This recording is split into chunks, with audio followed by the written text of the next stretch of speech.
Hey Fox, hello and welcome to this YouTube channel. In this video, I'm gonna teach you how to download and install Google Travel in Windows 11 PC or laptop. So without any further ado, let's get started. The very first step that we need to do is we need to proceed at the button search bar and type for Chrome.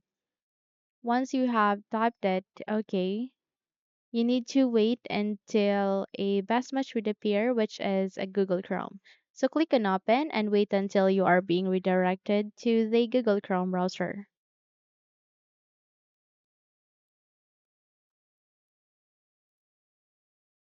Now, once you are here at the Google Chrome browser, all you need to do is you need to wait until everything's are set already.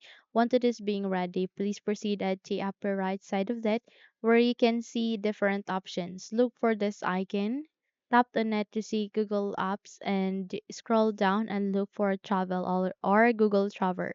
So once you have find Google Travel, you need to tap on it again and wait until you are being redirected or wait until you would be able to successfully open the Google Travel website here in our windows. Once it is being opened, please proceed at the upper right side again and this time you need to click on the three dots. Click on it and look for an option called Cast, Saved, and Share. The moment you have selected it, this would appear where here you need to proceed with install page as application.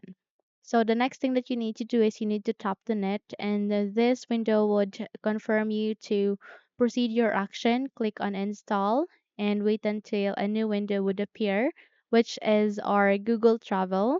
Then the moment this window would appear, meaning that we have just successfully downloaded and installed it in our windows. So when we close the window as well as the Google Chrome browser, and when we navigate here at the desktop, we would be able to see our Google Travel here at the desktop screen as an application.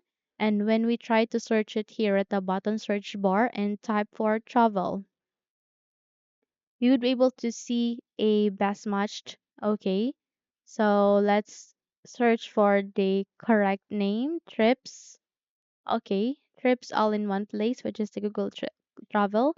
You need to click on open and you would be redirected to the Google Travel window as an application here in our windows. So this is good, especially if we want to access Google Travel application. We can access it by simply searching it at the bottom search bar or double tapping it at the desktop if we have a shortcut out of that here in our Windows or computer, so we can open it without opening our Google Chrome browser and searching it at the Windows address bar. Okay, so that's it. Now, if you think this video helps you, if you think this video is beneficial to you, then don't forget to subscribe. Hit the like button as well as the bell icon to be updated for more tutorials like this. Thank you for watching this video and have a good day.